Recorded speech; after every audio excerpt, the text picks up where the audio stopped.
See whoever has it.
So today I'm gonna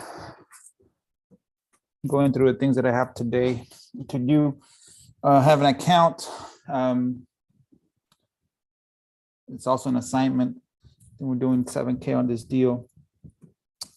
Just spoke to the title company. Unfortunately, the title companies, again, you have to do the job for the title companies, and it is what it is.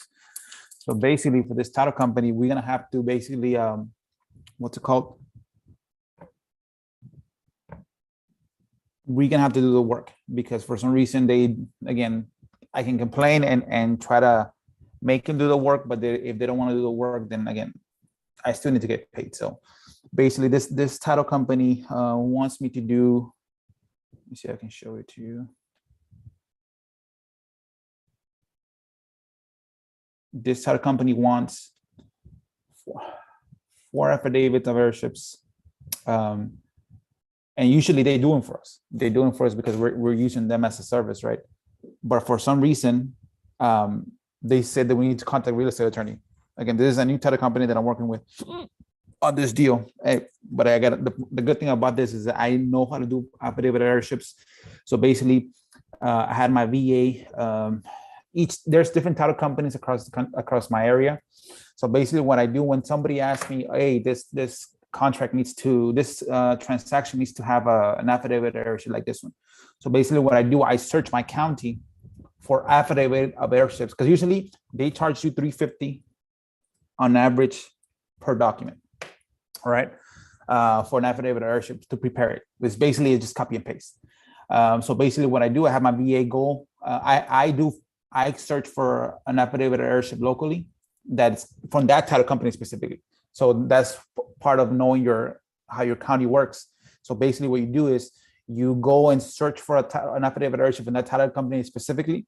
You download it. You can do it yourself. But I have my VA. I download the actual PDF of it that's recorded by that title company. Then I give it to my VA. Hey, VA, can you put this into a Word or a Google Doc? She types it up, and then I have a master. And basically now I sit down and I review it. Okay, what does this affidavit of heirship break down like? And it tells, okay, name, deceased, married, kids, addresses, date of birth, etc. So basically I mimic it. Okay, I have this, like this lady had to do 4. So that's like around $1,500 that I got to do worth of affidavits that I can do myself. And I can get a discount from the seller. You know what I mean? I'll still make the buyer pay for the closing, save them the $1,300, but I'm getting the $1,300 from the seller itself as a discount. So basically what I do is, okay, like this one, it has to have grandkid. The grandma passed away, and that there's 4 affidavits for her. So 1 for the grandma, 1 for the grandfather, 1 for the father, and 2 for the uncles. So it's actually 5 affidavit heirships I got to do. So it's almost $2,000 worth of paperwork that I got to do that I know how to do. So basically, once I have the blank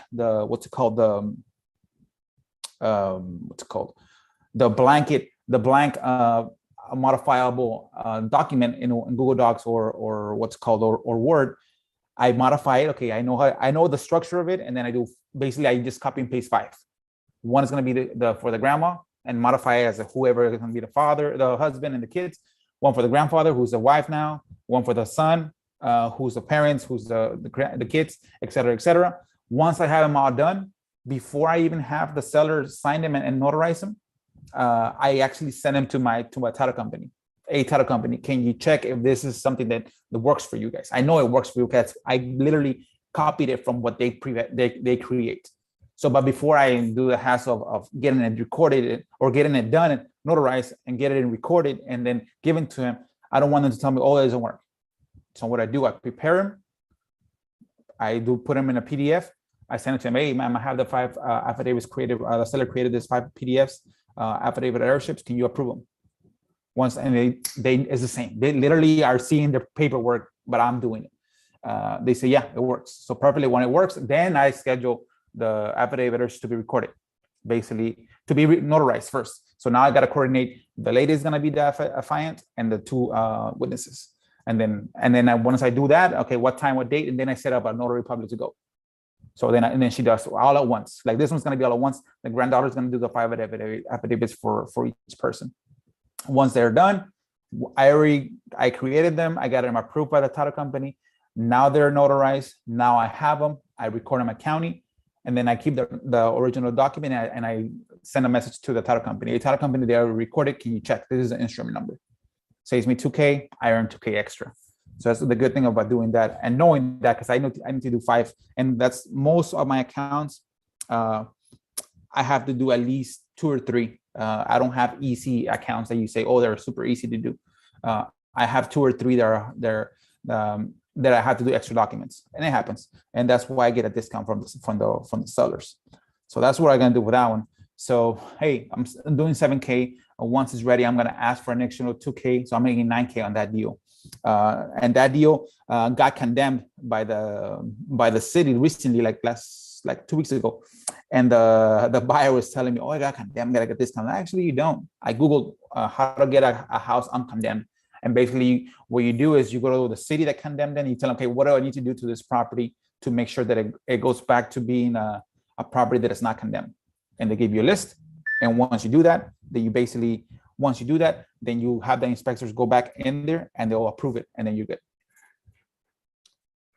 Let me see. So that's he wanted to get a reduction in the price. I'm like, nah, this is what you gotta do. He's like, okay. So I'm hopefully making 9K on that deal. Doing a little bit of that work, which I already know it's easy. That's why I like to be in the business, because I know what to do on this business as far as the paperwork works and everything. So that one should work good with that. So that's one of them. I have another one that's going to be closing hopefully next week. Actually 2 next week. One of them is going to be, I think, this one had, man, this was crazy. This one had like 6 affidavit airships, like 7 not 10% affidavits, and they're not all in the valley, which is worse, because now you got to coordinate. And I'm waiting with this lady. Let me see if I can.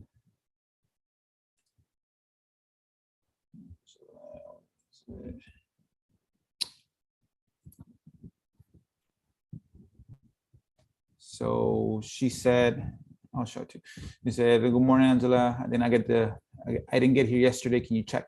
I'm waiting for one last document. Once I get that last document and I send it to a title company, it gets recorded as it's not going to record. It will record it that same day, not 10% affidavit, and then we'll lock it again. That's $27,000 there that I can make on that deal. It's been a long time coming for this deal to close.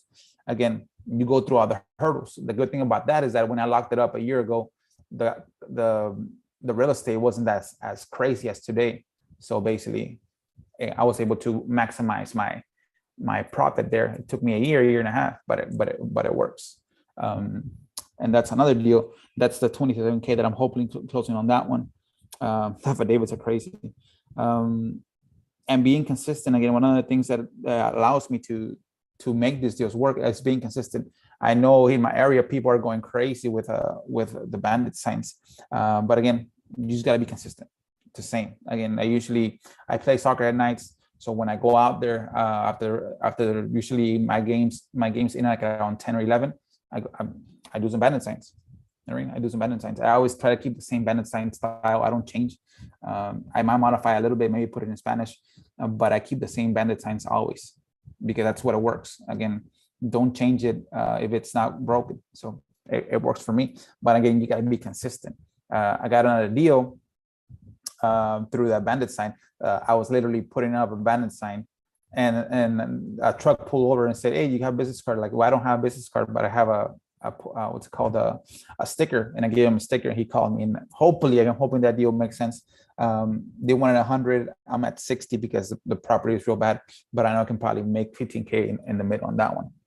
And that one was next to, you see how everything correlates. So basically, let's say I get a lead, right? And I go see, and this is the lead. I already spoke to the owner. I went to go see the lead. And then what I do, again, you gotta be proactive. As soon as I'm in that area, I gotta put at least 3 or 4 bandit signs. So I drove that area. That's the lot that I was telling you. I got the lot on the contract. I drove the area. It's tons of houses. You're probably looking around 500 houses there in that area. So I put up bandit signs. There's 2 main outlets to the subdivisions. So I was putting the bandit sign on the pole right in front of the subdivision. And that's when the guy pulled over and said, "Hey, do you have a sticker?" Now, that's why, and I was doing during the day. So it's part of not being scared of, oh, what are they gonna tell me? Worst case scenario, the code enforcement gets there, gives you a ticket, or You don't take it off. I haven't taken them off. If the cop stops there, what are you doing? I'm putting bandit signs, and I take them out every week. Again, he can't do anything. Cops are not in the business of people stopping people for code violations. They'll give you a ticket, they give you a fine, etc. But it's the nature of the beast. So I put a bandit sign there, and that's where the guy, he got my sticker. Then he called me back saying that his neighbor, and then I googled his neighbor. I saw the address. Okay, it was literally on the other side. This subdivision was the one I had a lot, and this was the subdivision where they were selling that property. I went to go see the property. It's kind of torn up with what's called the foundation. It's wood foundation, so it's slab. It's just a matter of just scraping it. They want it to be at 100. I'm at 60. It's a good area to sell it for 75, and somebody can fix it and sell it for 159. It's a pretty good property. It's just that area, that foundation is bad for that house. So you see how I got a lead through cold calling. I went to go see the location. I like the location. I locked that one up, and when I was there, I put a bandit sign. The bandits, it was in the day. I wasn't scared. I put the bandit sign. The person called me. The person stopped me, asked me for a business card. I gave him a sticker. So I always have stickers. Where I put those. And then he called me 3 or 4 days later. I went to go see the house like 6 days later, and I might get it if I get it for 60, I can make 15 on that deal. But it's just being proactive and being aware of where you're at as far as locations. So that was a crazy deal. People say, well, you put them during the day. Like, well, yeah. Again, the reason why I had to put them during the day is when COVID happened in 2020, they did the curfews, right? So you couldn't be at night. They'll pull you over. So I'm like, no, I got to do it in the day because I don't want to you'll definitely get pulled over at night. And then you see my truck, I have to go full of bandit signs. So they're like, nah. So I had to do it during the day, and it forced me to be uncomfortable. But when I was looking at these people that are driving, they don't even care about me. They don't even care that I have a bandit sign in my hand that I'm gonna put it on the pole. They just nothing happened. So yeah, you gotta be proactive like that. And it's crazy how that works, and the bandit signs always work. Again, it's inbound marketing. You just gotta be able to know how to conversate with the sellers. Part also, I always tell them, when I first get the calls, did you Google my number? And so what do you mean? I Google my number. SEO comes in there. SEO is free, right? So when they say, I tell them Google my number, because trust me, the reason why I tell them to Google my number is because there's a lot of other bandit signs, and I know for a fact they don't have SEO, because I'm proactive in the way that when I see a bandit sign, I write the number down, and then I Google it to make sure how good or how bad their SEO is. And probably out of 10, 9.5, if you can say that, don't have SEO, which means that social proof. So when I have the sellers call me, hey, did you find me on Google, or how did you Google my number? Just to tell them, oh yeah, okay, perfect. Make sure when we hang up with this, you Google my number, so you know that I'm a reputable, I don't know how you say that, an honest, trustworthy company, and we buy properties in the area, and that works for me. So that's where part of the SEO, and the SEO is free through GMB. Even though I'm still waiting to get the new one, because for some reason they blocked mine, that one that I had before. So it happens. You just got to build another one. But my YouTube is attached to my SEO. My VA does it every day. Every day she posts a video. So basically, when I do walkthroughs, I go home, I have an app. I break down the clips. They have an app that I can match clips together. So I put the clip that I have for 2 minutes, and then I add on both sides. I put my bandit signs. I have the picture of my bandit signs, and then I chop it into 15-second intervals, and I have her upload it to YouTube every single day. So one a day, so that when you Google my number, it's a new video. It's a fresh video. It's a fresh video. It's not a video that's dated. So that's part of the SEO part of the YouTube. I can remember YouTube is the second biggest search engine. It's attached to Google. People Google and people YouTube. It is what it is. So let me I got a text right now.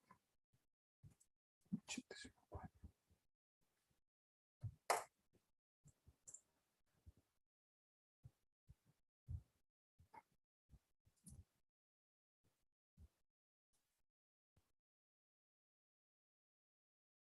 It's craziness.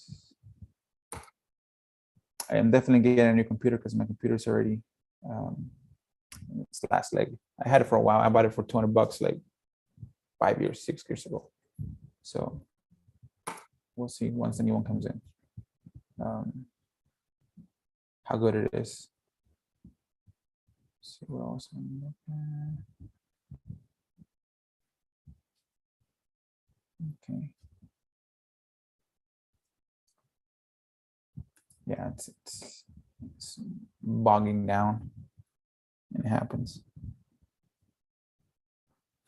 Okay. So yeah, those are one of the couple of things that I'm doing. It just being consistent. Again, these are not they're cost effective and cost efficient. And it is what it is. One of the things that I learned today, I was watching a video yesterday. Again, like I told people, my little brain works better at night. I go to sleep real late. When people say, when you say, well, let me think about it. Well, let me think about it is, you know what? Okay, it sounds usually most of the times that people tell me, let me think about it, is that there's two things that are wrong. They either don't like me or they don't like the price. I'm a pretty cool guy, so I don't think it's that the second part, that the first part, that you don't like me, you probably don't like the price. Am I correct with that? And they say, yes, perfect, okay. So then you negotiate. But before you even do that, before you even before you even get to having the giving your or asking for a price from the owner and then giving you a counter, you got to make sure that you tell them, okay, again, just want you to know, Mrs. X, we don't give offers to people unless they're ready to sign. So if I do talk to my partner right now over the phone and I do get a number for him, are you ready to say yes or to say no to the price? If they say yes, perfect. Because again, I heard about how this person, he offered the what's it called? It's Robert from InvestorLift. He offered the lady $630, and then they were about to sign, and the girl said, "Let me think about, let me pray about it." And he was like, "Well, do you want to pray together?" And he was like, "I don't want to do that." So then he left, and then the lady literally took his contract to the neighbor, and the neighbor gave her $700.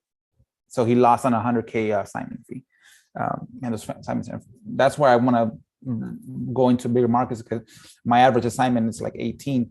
I know that average assignment can be like almost 70, 80 on another market, which this year is definitely the make or break for me. I'm not gonna just stay in the sidelines as far as external markets.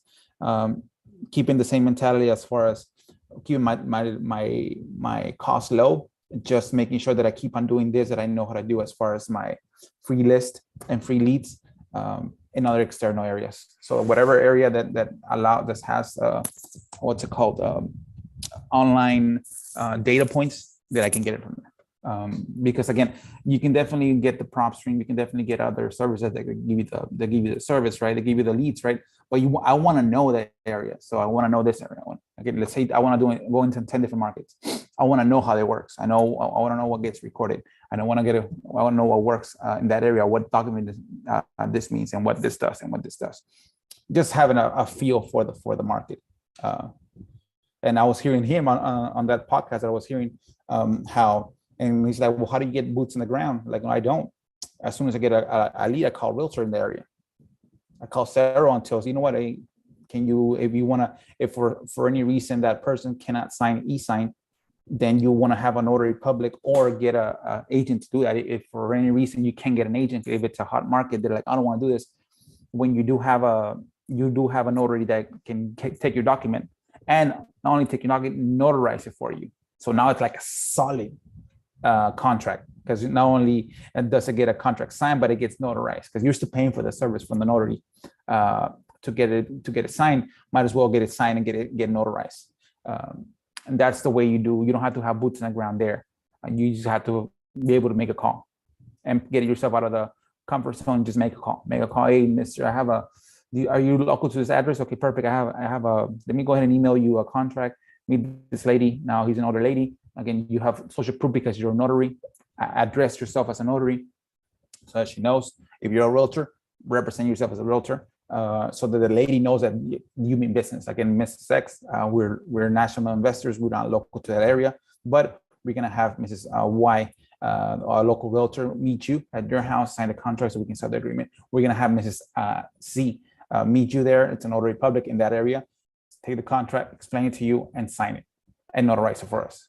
So again, don't get scared as far as that. And reversing as far as getting title companies, again, you always, if once you sell it, find a buyer there, you ask the buyer, hey, do you have a title company that you like to work with? There are some, and my next step is, because again, the Valley, for some reason, it's crazy with the type of people here. They're kind of slow with the title companies. He says that he has national title companies. So I need to be able to talk to one of them so I can have it in my back pocket, so that I don't have to deal with having to create new relationships every single time that I'm in a new market. I can just have a title company. Hey, do you close here? Yes, perfect. I already know that my representative there. And once we close, we send a little gift. So that's how it works. So let me see. Just reply to me.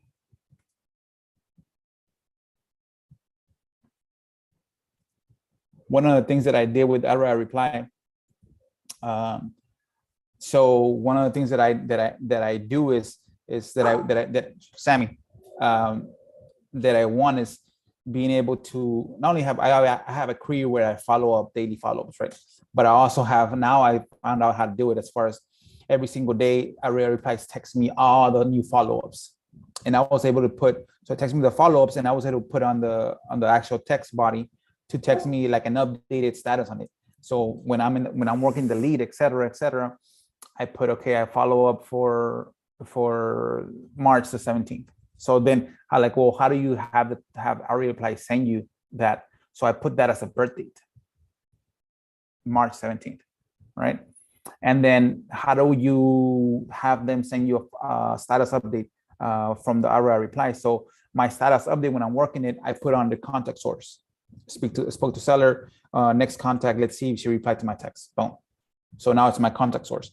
So the query that I did, the trigger is, I had a reply for the birth dates, because there's someone that says before or after a birth date, and you put before and you put 0, the number 0, it'll send you the day of.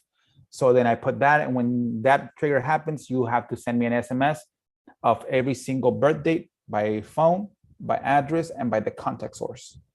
The contact source being my status update, where it says, hopefully I'm hoping that I can change the name of the contact source to update status so I can know what it is. But I know it texts, and it texts me. Let me see, I can show it to you,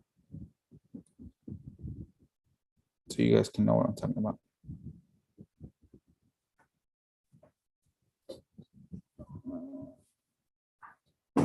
You see? You see there? So it's telling me the address that I need to do and what's gonna be the status update, and it says it's today's. So in the morning, the good thing about this is that in the morning at what's it called, like around 7:30, it sends me all this text. I hear cling, cling, cling. Like today I had 20 follow-ups that I had to do. So it went cling, cling, cling nonstop, 20 updates. And so that's how I was able to hack that.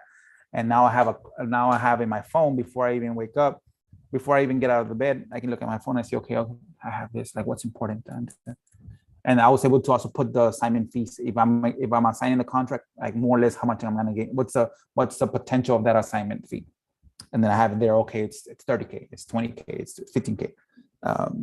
So that's how way I was able to hack the ROI reply. So maybe there's other ways you can do it much easier, but I was just thinking, okay, let me do this, and it worked. So I was able to do it that way. Let's see what else is here. So that's ROI, and that's why I like ROI reply so much, because again, it has a lot of functions. Yeah, it's crazy how that works. And I had the importance of follow-ups. I'll call the lady today. I had a deal where the lady, she was like, oh yeah, she was just postponing it. Hey, show me the property. Oh yeah, I have my husband meet you there. And she never did until I called her once, like, oh, actually, we already have the contract with somebody else. Most people were like, oh, damn it, I lost it, right? So what I did, like, nah, let me just put it on a follow-up. So every 3 weeks, every 2 weeks, since she told me that, every 2 weeks, I told her, hey, did you already close on that deal? And she's like, oh, no, we haven't closed. Another 2 weeks, did you ever close on that deal? Again, because I wanted her to feel the pain of not closing on that deal, of not getting the money that she was supposed to get. So every 2 weeks, I was telling her, did you get reclose? Did you reclose? Did you reclose? Until one day, you know what? No, let me have my husband meet you there, because now they want to close it with me, because the other person doesn't want to, can or won't close it for any reason, for some reason. So now she's gonna close with me again. That should be like a 30K assignment fee, because it's a house in a great location. I'm getting for 50. So again, it's just, you see how that consistency of the follow-up. Every time somebody tells me, oh, we already have it in the contract. Perfect. You know what? I'm not always the best buyer for the clients. But again, I do appreciate you taking the call or showing me your property, but I put them on a follow-up. And it's a simple text. Hey, and that's why it's so important to have somebody have a query, not only a query when you log into your computer, right? You have a query done and you see, right? But also in the mornings, have somebody text you. And the good thing about RA replies is that they'll text you all the follow-ups for the day. I have this many follow-ups for the day. So you see how it's like a circular way of having a system. Like I didn't want to call it a system, like my automation. It's not a system. It's so simple that one person can run it. So basically, I have a follow-up every single day, boom, and I can use the thing that I don't know how to do is do post dated or text via array reply. I can do them through my mighty text, but not through array reply. But again, every time that I get a post, and now it sends me to my phone. Hey, this address and this phone number. Send her a text saying, "Did you sell?" And once I get on the computer, I send the text. Did it sell? And then I put a future date. I changed the birth date. So let's say it was March 11th today, March 12th, March 11th today. I'll go, okay, let's follow up in 2 weeks. So it's going to be March 25th, and see what she replied in the text. And if she replies sooner, then I already know. If she replies sooner, then I go in there and update it. But if she didn't reply within the time frame and the birthday hits, I get a notification. Hey, see what she replied on your phone. And then you go on the phone and you see if she replied perfect. If she didn't, you send her a text again. And then you do text and calling. Talking about cold calling, my cold caller is MIA. And this is why I only pay him $3 an hour, because he's been missing for the whole week. He did text me that he was doing some work, some stuff there where he's from. But you see, when he tells me that he wants a pay increase, I'm like, well, this is why I can't give you a pay increase. I'm giving you for the quality that you do have when you're there. Most people would have fired you a long time ago. You don't want, you're supposed to be here 9 to 5. He works 9 to 6 consistently. If now you get fired, most people would have fired him, but again, let me not. I don't want to fire him, because I was still doing my marketing. Just the cold calling was an additional way of marketing, but it has to be at a price that makes sense for me. So that's why $3 works. $3 works for me. And again, what happened? He got on there the first time, the first what's it called? The first day of cold calling, he got a lead. I locked it up 3 days later, and that's gonna be probably like a 33K assignment fee. So again, it works when he works, but I can't pay, even though we're making money on this deal, I'm not gonna pay you more than your performance, your not performance, because he is good when he's there. Your consistency is the one that kills him. But yeah, it's great when he's there, but today all week he hasn't done any calls. But I have other channels. I have the Bandit. I have the SMSs. I have my Facebook Gorilla. So I have other channels of marketing to clients. So it doesn't stop. It's just another leg in the. It's not a 4-legged chair. It's like a 12-legged chair. If that one goes out, then I have another one. It still stands on its own. And I have the stickers, and I have the YouTube, like everything that is working for me. I have the websites. So then, even though he's not working, perfect. If he's not working, I don't mind. I don't mind if he's not working. I'm still doing my marketing on other avenues. But when he is, it works, and then I got that deal. So again, you see how I'm paying you for the consistency that you do have. $3 an hour, that's what it's worth. I might give him $250 for a bonus or $500 for a bonus once we close on that deal. But I can't compensate for not consistent performance. It doesn't work like that.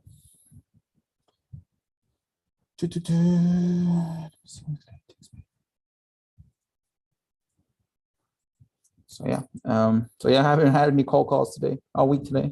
Cold call. I did have a call yesterday. Let me see if you guys can hear it. I recorded it over here. So you guys know the way that I do my for when I do target for pre-foreclosures, I don't target pre-foreclosures as I want to buy your house. I target them as well, let me help you. I have 5 or 6 avenues where you can prevent them taking your property, and then the 6th one is where I come in, where we get compensated. Again, if it doesn't work, we're the first line of defense to buy your house. So you see this one.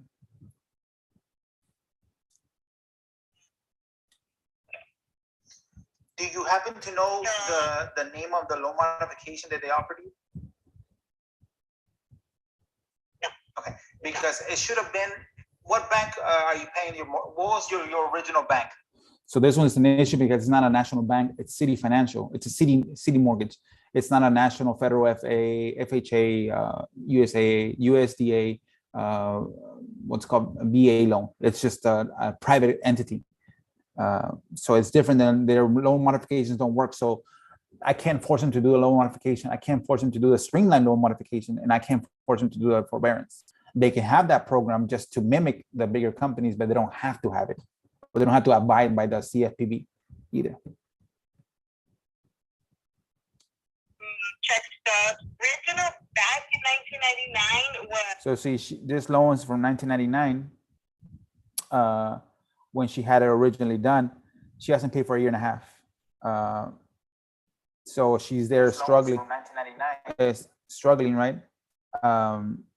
So now she's gonna be what's it called? They denied her loan modification because they're not doing the streamlined loan modification like I tell them. They're doing the what's it called? Just a regular loan modification that that requires check stubs. They requested. Do you happen to know the name of the? So you see, they're requesting everything. They're requesting pay stubs. They're requesting proof of address, bank statements. It's not the streamline. In the streamline, they only ask you that you live in there, and then like a bank statement. You don't have the bank statement is going to verify the address. It's not verifying any income. You can literally block out the income part. So part of that, okay, I tell clients like you're gonna have to be at least an hour to an hour and a half on the actual phone. What's it called? Dealing with the bank to get the loss modification, but the loss mitigation department. And it's against tough. We do, like I tell clients, we do provide that service where we get a letter of authorization where I can talk on your behalf, and then I'll be on the call for an hour and a half. It's an investment that I think that I can do. For when it gets, for any reason it doesn't get approved and gets denied, I'm the first line of defense. Like this lady bought the house in 99. It's probably worth like 150 right now. She owes 10K. It's not that much, but for me it's not that much. But for her it's like it's a lot. So she can't really make the 10K payment. So again, I'm helping her do that. She's gonna do her. I tell her, you know what? Call the loan modification to do a forbearance. So it's forbearance, loan modification, filing bankruptcy. A TRO. There's another one that I told her I need to find out where the CFPB allows them to block the foreclosure through some hardship. I found out through CB Martin, but I still haven't found the information exactly so I can tell her what to do. Because the first 2 are free, the forbearance and the loan modification, there's no cost to you. The bankruptcy, of course, if you were to file on your behalf, I'm not telling you to do what to do, but if I was in that position and I'm losing my house, I'm filing bankruptcy, but it kills your credit and it's like around $300. And if you don't want to do that, you don't want to kill your credit, you just want to kill the what's it called, the what's this? If you just want to kill the what's it called, the foreclosure, you got to pay for the TRO. The TRO is around, her was 2,500, 2,000 actually. And I told her about that attorney that we work with, and she already had reached out to that attorney. So that's most likely what's gonna happen. But I tell her that's just gonna postpone it. It's not gonna stop it. Again, it's just postponing it for a future. You still gotta find out. Most likely, if you have bad payment history, you're not gonna qualify for a refinance. If you say you can't come up with the 9,000, what are you gonna do? Like, what's next? Once you can find out that you can, what's it called, make the 10,000. Well, most likely it's gonna be like 10,000 plus the 2,000 for the attorney. You gotta find either, do you sell it? Do you take it back? Because this foreclosure just being postponed, and the attorney can postpone it for 2 or 3 years if he's good enough. But again, eventually the chickens come to what's it called? the roosters, whatever the fuck you call it, where they come to back to the nest, and you got to face the reality of, well, I had to do either sell it or lose it, and that's where we come in. You know what? Okay, let's do something where, you know what? Let me sell me this house. You're gonna get big. If you had it from since 1999, I told her you're gonna get a big chunk of money. Let's say around 50K cash, right? I buy a house at a low price, but I fix her problem, and now she has 50K, so she can go into another house. And sometimes I even tell her, you know what? Well, I got a partner of mine that does owner finance. With that 50K, you give him 10, 15, you can go into a brand new house and start from fresh. Brand new updated home. She had an issue where the roof wasn't working on her house. So the roof was also an issue. So it's already a house that it's been, what's it called? The deferred maintenance is bad on it.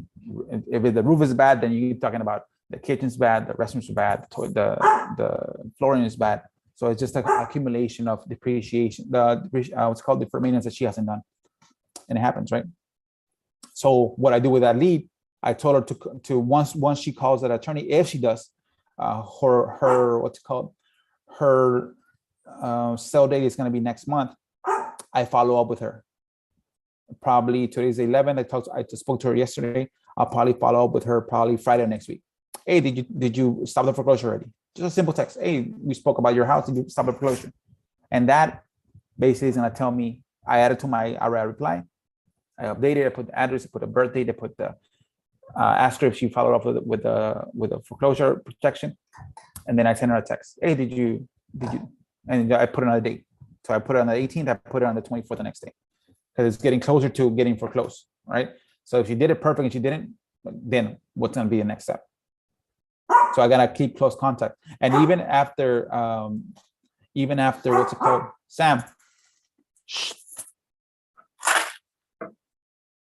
Even after, if it does get blocked or if it doesn't get blocked, you follow up the day of, the day before the foreclosure. Let's say the Monday. Hey, did you stop it? And then you follow the day in the morning. Hey, what's going on? You're gonna lose your house. And if she does block it, you follow up a week later. Hey, great that you blocked it. So what are you gonna do next? And just keep on touching base.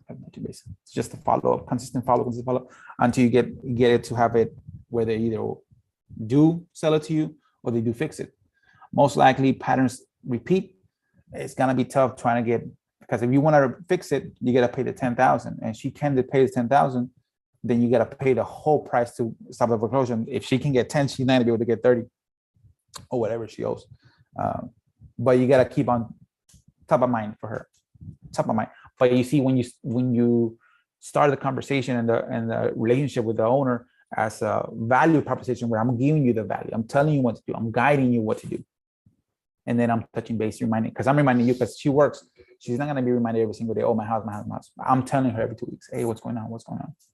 Eventually, like this one that I told you, I'm locking up for 50. Just a constant follow up, and that's why I tell people I love ARIA Reply, because it helps me do that. It helps me keep a consistent flow of follow-ups, leads, texts, RBMs, emails, birthday setups, etc. Where I use those as follow-ups. And yeah, that helps me. I have my VA underneath. My VA is only calling 300 numbers a day, so it's not on a constant dialer like crazy. But I was like, okay, I can go through the constant dialer, but I only have like 3,000 data points. If he does 300 a day, in about 2 weeks, he'll be done with those. So I don't have to have a dialer. That's $100 that I can save, just like that. So that's what I did. You know what? Remove the dialer and basically put him on the ARIA Reply. And that's why I had that first lead. But yeah, let me see if I can show you my computers.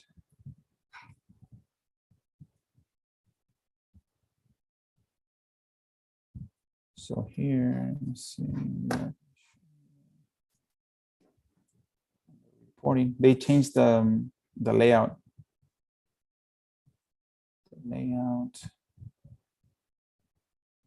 So car reporting. And then I have a specific number for him.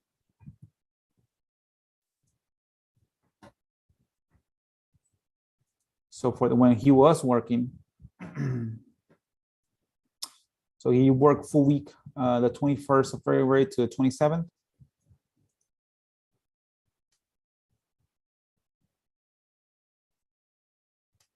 Let me share this.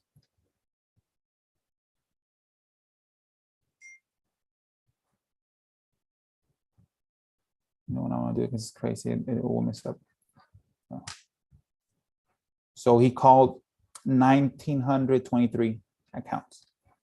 From that, he had 79 that answered, and then 1,927 that didn't answer, and 29 that were the first calls. So basically, again, he's making around, what's that? Yeah, let me see. What is it? In 6 days, well, he worked 5 days and a half. So you got 1,923 divided by 5. Yeah, he's making like around 350 calls, 384, but 350 calls every single day when he's on the actual call. Like this, like today he hasn't been here for since all this week. But you see how I save $110 from the dialer. The dialer was the good thing about the dialer is because it had the multi-dialer. But I was like, why step back? I can have him multi-dial the 3,000. He can probably go through those 3,000 calls in about, let's say, a day. You do the multi-dialer, it dials 10 at a time. But what it does is it does hang up whatever. Let's say you dial 10 and 6 answered. You only have one agent, so the 5 get disconnected. So then you have a bad taste for the seller that say, hey, you hung up on me. Now it's harder to get them on the phone. So I was like, I don't want to do that. I don't have a million accounts that I want to dial. I only have 3,000. Like, you know what? Let's take it day by day. 300 a day, 300 a day, 300 a day. Good calls, 30, 40-second calls, dials. If they don't answer, hang up. Good calls where he's not rushed. That's why it's also $3 an hour, because literally you're just sitting there having a reply dial. You press next call, you wait 30, 40 seconds. It doesn't answer, you hang up. No answer, complete, next. No answer, complete, next. So that's how that you're doing is, and you look at it, it's not hard to do that. You know what I mean? It's simple. That's why you're getting paid $3 an hour. Not only that, you're also getting paid $3 an hour because you're not consistent. So yeah, it's crazy. But again, this is a one-man show that it's me at the head, and I have my VA that does my skips, and I have my VA that does my calls, which is not consistent. He's kind of shady. But when I do have him, I take advantage of what he can produce, which works for me. But yeah, that's been the week. Again, just doing more, and it's consistent. I pull list, have my VA do the list, scrape them as far as get the information. Now I'm doing Lead Mining Pros, because Lead Mining Pros is 7 cents a skip. And actually, I skip trace 5,000 leads of my area that I want to market. Once I do that, I'll show you how it works. And I'm doing another marketing strategy, which I haven't done it, but that I'm structuring, setting it up. But I'll show you once I'm ready to go. I'll show you how I'm doing it. Then see, and I'll prove it. And I think it's low cost but high expand as far as high reach the way I'm doing it. But yeah, it's been a crazy show, and it works. It's just being consistent. I have another deal that's going to be hoping that closes from another location that I had the same way that I sold it to an agent. Now this one, you're like, well, how'd you sell it? I didn't do an assignment, because the title company was being a butt with it.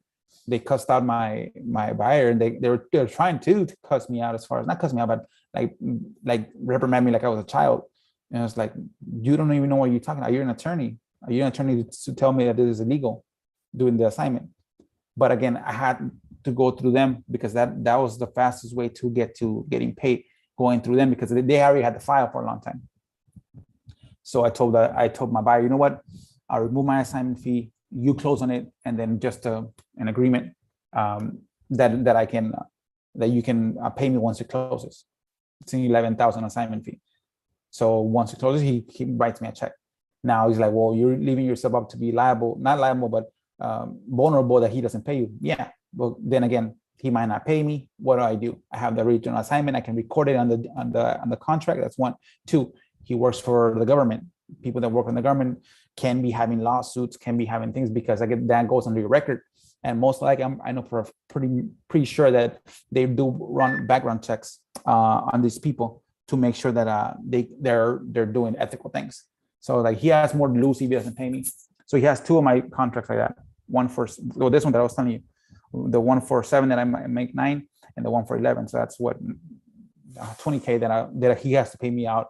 And one's closing next week on Friday, and hopefully the other one closes as soon as I do the affidavit of airships that I do for. This lady just replied to me. Let me.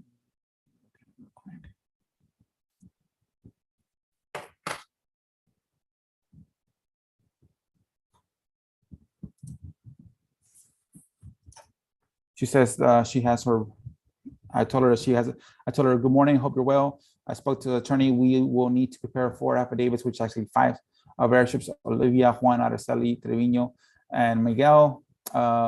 We will need the death certificates for each person. Do you have them available? He says only have my brothers. Is that okay? Perfect. Do you know where you can here and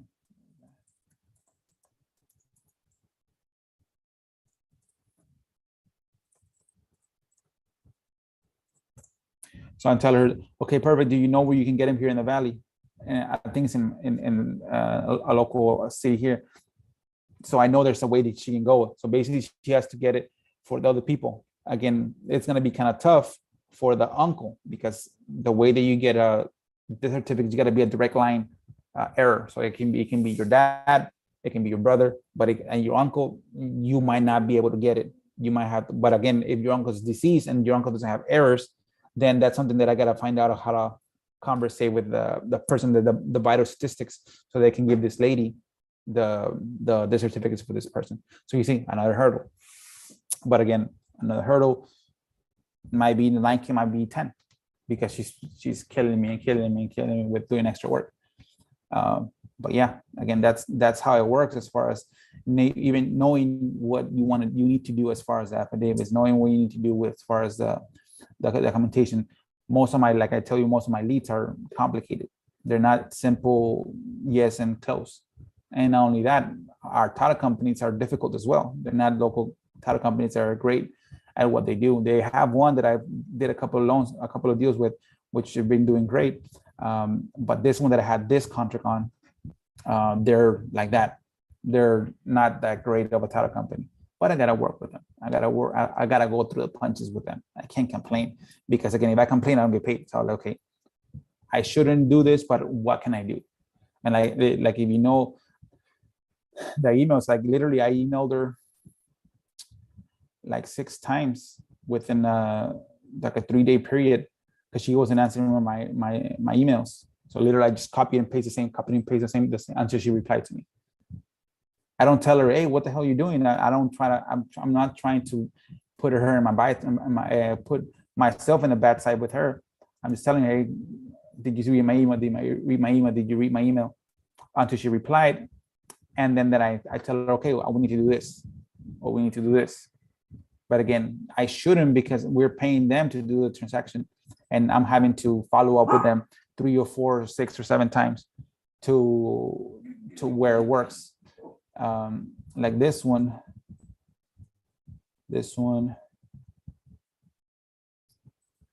she's telling me that she finally gave me the document that I was looking for, but she was telling me that I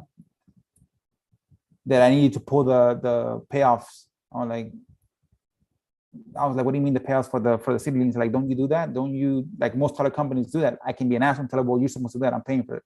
But I tell them, most other companies, they pull the title lien, the city liens for us, and they accumulate, they charge us for the process, right?